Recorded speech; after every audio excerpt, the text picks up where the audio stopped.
Well, along with its new exit tracking proposals, the government is also expected to table legislation, perhaps as early as tomorrow, to follow through on a campaign promise to create an all-party committee to oversee the activities of Canada's national security agencies.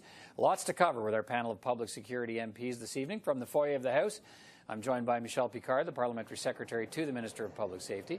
Aaron O'Toole is the Public Safety Critic for the official opposition Conservatives. Peter Julian is the House Leader for the NDP. Good to see you all. Hi, good to be here. Mr. Picard, why does the government believe that it needs a system in place to record when Canadians leave Canada, and why now? Well, we realize that, surprisingly, we may be the only one not doing it.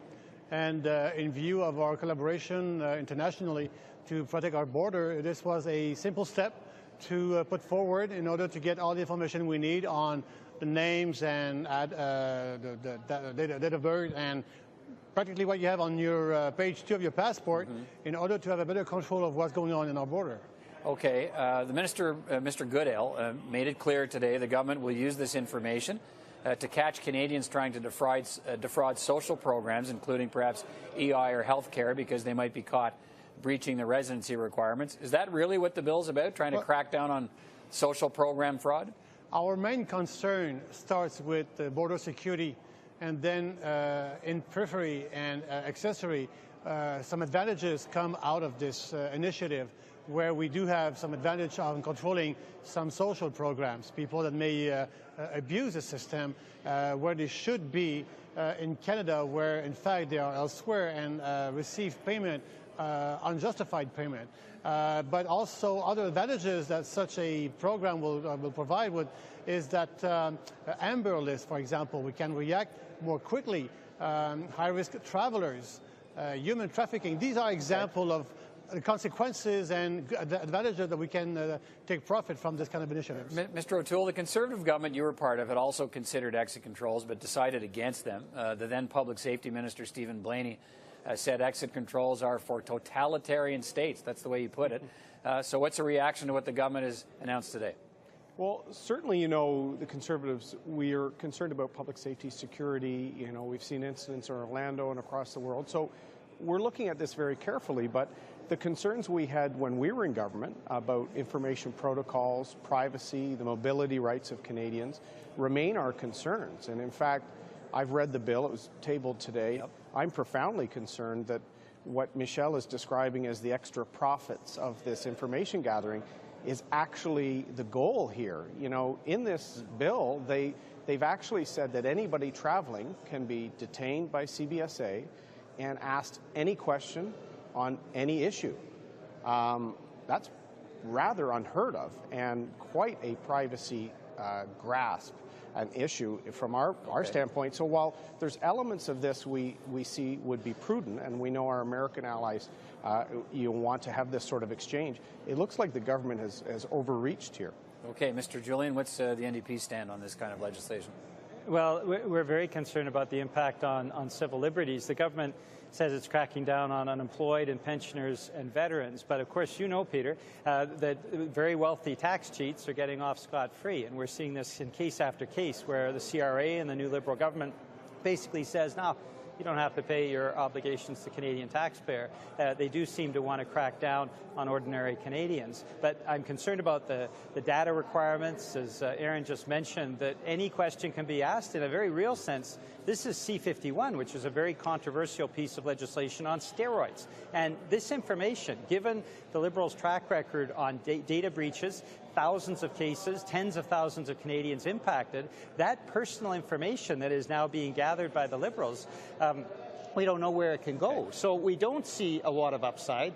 We do see a lot of downside, and particularly in light of the American election, one has to ask the question, what are the next demands that may come from a new American administration, and why aren't Liberals defending Canadians' interests? Mr. Picard, the Americans asked for these kinds of exit controls right after 9/11. It was a Liberal government of the time that said no. Then the Conservatives said no. And so I guess I'm wondering what's changed. Why is it suddenly the right time to provide this additional information about Canadians leaving Canada if, as Mr. O'Toole suggests, it's not to actually crack down on fraud and maybe put some additional millions of dollars into government coffers by cutting off benefits to people who don't deserve them? Well, obviously, the way they put it, it sounds dangerous, but sincerely, it's not. It's just a matter of having the information written on your page 2 of your passport. This information, you already give it to every foreign countries when you travel. So right, there but is you don't give it to Canadian officials when you leave Canada.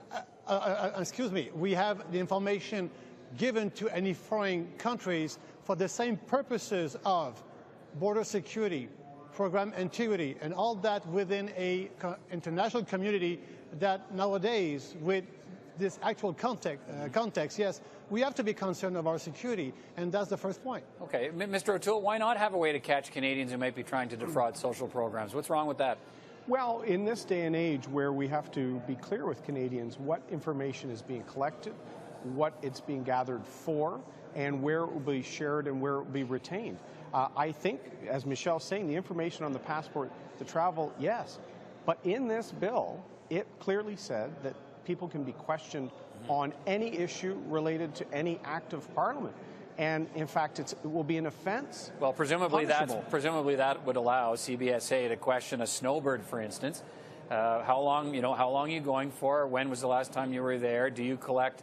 Does that not open the door to all those questions that can uncover perhaps the possibility of social program fraud? That's what the government should be transparent on. If that's their intention here, and there's a section in here that is clearly very wide and very broad, if that's their intention, let's not just say this is about Amber Alerts and security.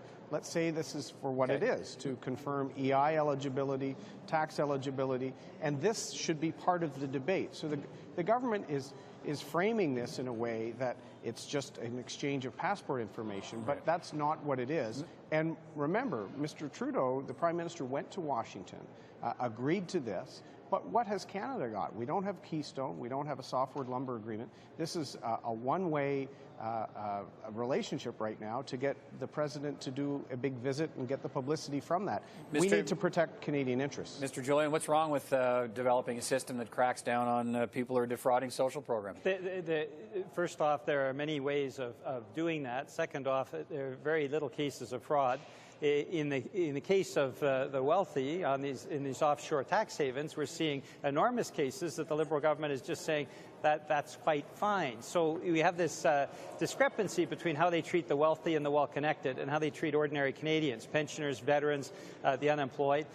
Those are the ones they want to crack down on, gather personal information on, and expose those individuals, of course, to data breaches that can go out in the public, as we've seen in thousands of cases. So there's no logic to this. The Liberal government said that they would respect Canadians, that they would respect civil liberties, that they would move back from C-51, and now we have a C-51 on steroids in terms of anyone leaving the country, and that is not what the Liberals promised and committed to during the last election campaign. Okay, let's finish on this. Mr. Picard, can you confirm for us that the government will table legislation tomorrow to create an all-party oversight committee for national security agencies?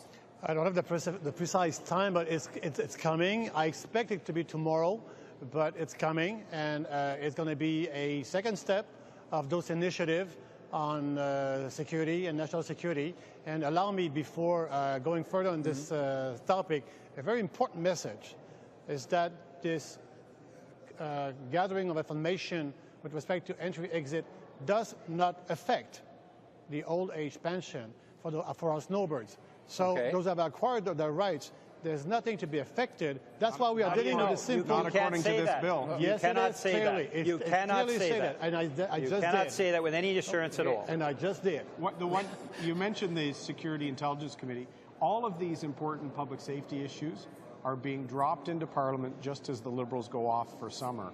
And what's disappointing is actually Murray Rankin from the NDP and myself wrote Minister Goodale months ago saying, let's talk about this specialized committee. Let's make sure it doesn't start with partisanship or with trickery. It's very disappointing that when we reached out as a combined opposition months ago to have a talk and meeting on about how this would be structured. The minister ignored us and is going to drop this just before summer. Well, okay, it shows that it's the old Liberal Party. When the Conservatives were in power, you didn't think there needed to be an all-party committee. So do you now? Well, a lot of Conservatives did advocate for it back in the Martin days, as you might remember, when Prime Minister Harper came in a minority situation with that minority house as it stood. He was very uncertain about it. Well, but you had 4 years of majority government. He did, and I said right at the outset and in my letter that I was supportive of this committee. All right, Mr. Julian, sorry to interrupt, our time's running out. Mr. Julian, I believe your party's long advocated for all-party oversight here.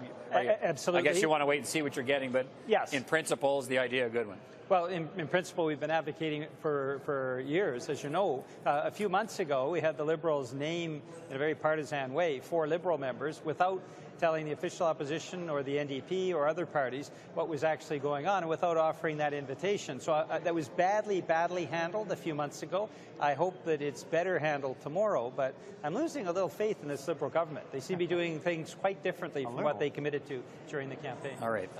Gentlemen, thank you for your time tonight, and I guess we'll wait and see if we get those details on an all-party oversight committee tomorrow. Thanks for your time tonight. Thank you. Thank you.